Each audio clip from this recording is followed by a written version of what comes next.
Hello friends, welcome back Spain news channel நண்பர்களே. இன்றைக்கி இந்த வீடியோவில் ஒரு முக்கியமான எச்சரிக்கையான ஜோதிட விஷயத்தை தான் பார்க்க போகிறோம். பார்க்குறதுக்கு முன்னாடி எதை பற்றிய விஷயம் பார்க்க போகிறோம் அப்படிங்கிறத இன்ட்ரோவில் ஷேர் பண்ணிடுறேன். எதை பற்றிய விஷயம் அப்படிங்கிறத தெளிவாக தெரிஞ்சுக்குங்க. 2026 ஒரு எச்சரிக்கையான நாள், ஆகஸ்டுடைய 28ஆம் தேதி என்று சொன்னால் அது மிகையாகாத ஒரு உண்மை.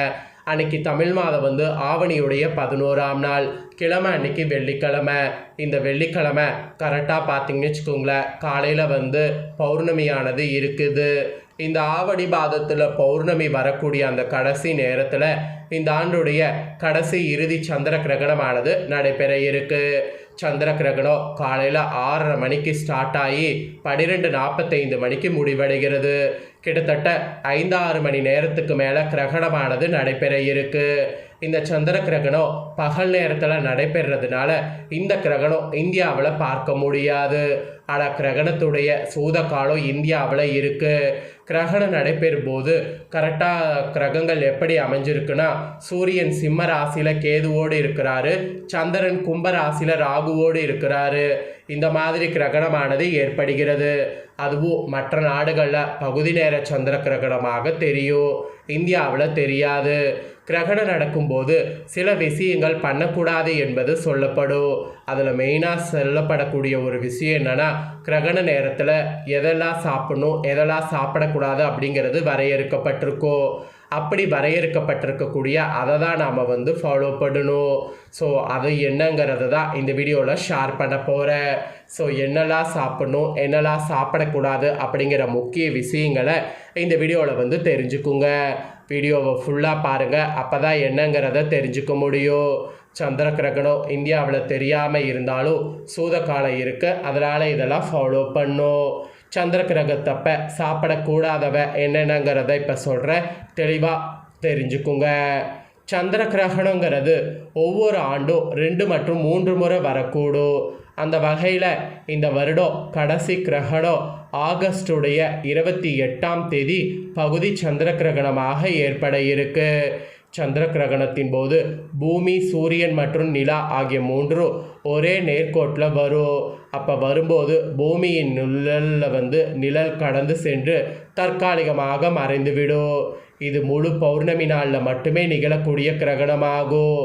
ஆவணி பௌர்ணமி கரெக்டாக அன்னைக்கு முடியக்கூடிய நேரத்தில் சந்திர கிரகணம் ஏற்படுகிறது. இந்த சந்திர கிரகணத்தின் போது பாரம்பரிய உணவுகள் சாப்பிடுவதை தவிர்க்க வேண்டுங்கிற மாதிரி குறிப்பிடப்படும். ஏன்னா அவை எதிர்மறை ஆற்றலை உண்டாக்கக்கூடும். அதெல்லாம் தவிர்க்க வேண்டும் என்பது கூறப்படுகிறது. கிரகணம் தொடங்குவதற்கு 2 மணி நேரங்களுக்கு முன்பே உணவுகள் சாப்பிடுவதை தவிர்க்க வேண்டும். கிரகண காலம் அபசகுணங்களை ஏற்படுத்தும் என்பதால் கிரகண நேரத்தில் உணவை சாப்பிடும்போது நமக்கு ஏதேனும் ஒரு நோய் பாதிப்பு உண்டாகக்கூடுங்கிற மாதிரி சொல்லப்படுது. கிரகண நேரத்தில் உணவு சாப்பிடுவதை அதனால் தவிர்க்க வேண்டும் என்பது மருத்துவ அறிவியல் மற்றும் இந்திய புராணங்களில் கூறப்படுகிறது. ஸோ அதெல்லாம் என்னென்ன அப்படிங்கிறத டீட்டெயில்டாகவே உங்களுக்கு ஷேர் பண்ணுறேன். அதை எல்லாமே டீட்டெயில்டாகவே தெரிஞ்சுக்குங்க. அதே போல் கிரகண நேரத்தில் கர்ப்பமாக இருக்கக்கூடிய பெண்கள் வீட்டை விட்டு வெளியில் வரக்கூடாது. கிரகணத்துடைய கதிர்வீச்சால் அது கர்ப்பமாக இருக்கக்கூடிய பெண்களுக்கு உடல் ஆபத்தை ஏற்படுத்தும். அதனால் அந்த மாதிரி வெளியே வரக்கூடாது என்பது கூறப்படுது. கிரகணத்துடைய கதிர்வீச்சால் உணவுகளில் பாக்டீரியா உருவாக வாய்ப்பு இருக்குது. இதனை தவிர்க்கதா வீட்டில் இருக்கக்கூடிய உணவுப் பொருட்கள் சமைத்ததுக்கு பின்னாடி அதில் கிரகணம் ஸ்டார்ட் ஆனதுலேருந்து முடிகிற வரைக்கும் துளசியில் அப்படி இல்லைனா தர்பைப்புல் போன்றவற்றை போட்டு வைக்கணும் அப்படிங்கிற மாதிரி சொல்லப்படுது.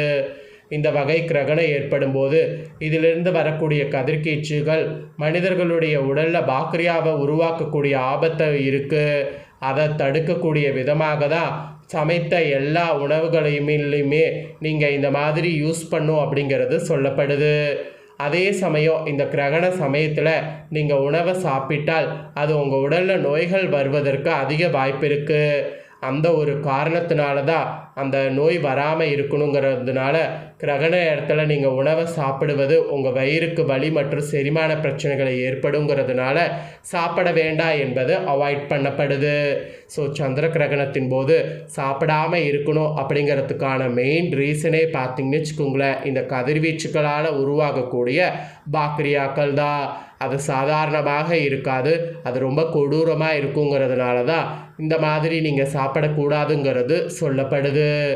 இன்னும் சந்திர கிரகணத்தின் போது சாப்பிடக்கூடாதது என்னென்னங்கிறத சொல்கிறேன், அதையும் முழுமையாக தெரிஞ்சுக்குங்க. சந்திர கிரகணத்தை அன்னைக்கு முன்னதாகவே சமைத்து வைத்த உணவுகளை சாப்பிடக்கூடாது. அது மட்டும் பண்ணிங்கன்னா உங்கள் உடலில் உள்ள காஷ்மீர் கதிர்களை உறிஞ்ச வாய்ப்புகள் அதிகமாக இருக்குது. அப்புறம் கிரகணம் நடக்கும்போது முட்டை, மீன், இறைச்சி, பச்சை காய்கறி இந்த மாதிரி சைவ மற்றும் அசைவ உணவுகள் சாப்பிடுவதை அறவே தவிர்க்க வேண்டும். அதே போல் சந்திர கிரகணம் நடக்கக்கூடிய அந்த தினம் முழுக்க அரிசி, கோதுமை, பருப்பு போன்ற தானிய வகைகளையும் தவிர்க்க வேண்டும். இதெல்லாம் ஜீரண ஆகிறதுக்கு ரொம்ப லேட் ஆகும், அதனால தான் தவிர்க்கணுங்கிறத சொல்கிறேன். அப்புறம் சந்திர கிரகணத்தின் போது ஆன்மீக ஈடுபாடுகளை தவிர்க்க வேண்டும். ஆன்மீக ஈடுபாடுகளை தவிர்த்து தியானம் போன்றவற்றை செய்ய வேண்டும். அதுதான் ரொம்ப ரொம்ப ரொம்ப நல்லது. கிரகண நேரத்தின் போது உணவுகளை சமைக்கிறதும் சாப்பிட்றதும் கூடாது. கர்ப்பமாக இருக்கக்கூடிய பெண்கள் கிரகணத்தின் போது மெயினாக சாப்பிடக்கூடாது. ஏனென்றால் அது உங்களின் வயிற்றில் இருக்கக்கூடிய குழந்தைகளுக்கு பாதிப்பை ஏற்படுத்தக்கூடும். அதனால் தயவுசெய்து கிரகணத்தின் போது சாப்பிடக்கூடாது. ஸோ இதெல்லாம் கிரகணத்தின் போது சாப்பிடக்கூடாத விஷயங்கள்.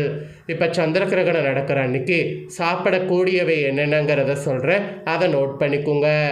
சந்திர கிரகணம் அன்று ஆரஞ்சு, ஆப்பிள், திராட்சை, வாழைப்பழம், மாதுளை, கொய்யா போன்ற பழ வகைகளை சாப்பிட்லாம்.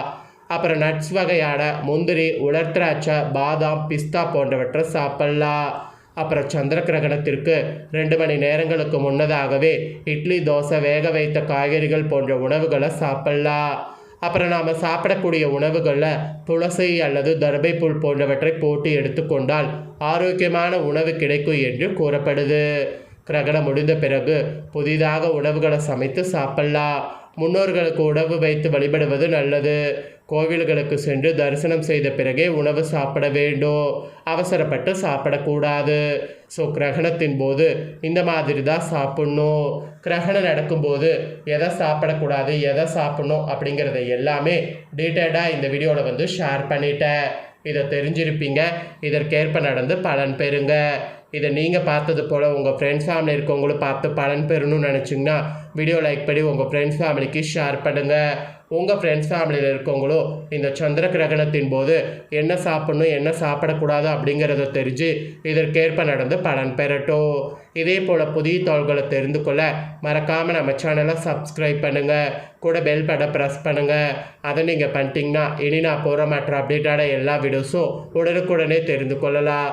ஸோ மறக்காமல் பண்ணுங்கள். நெக்ஸ்ட்டு இதே போல் சுவாரஸ்யமாக வேறொரு வீடியோவில் உங்களை சந்திக்கிறேன். நன்றி, வணக்கம்.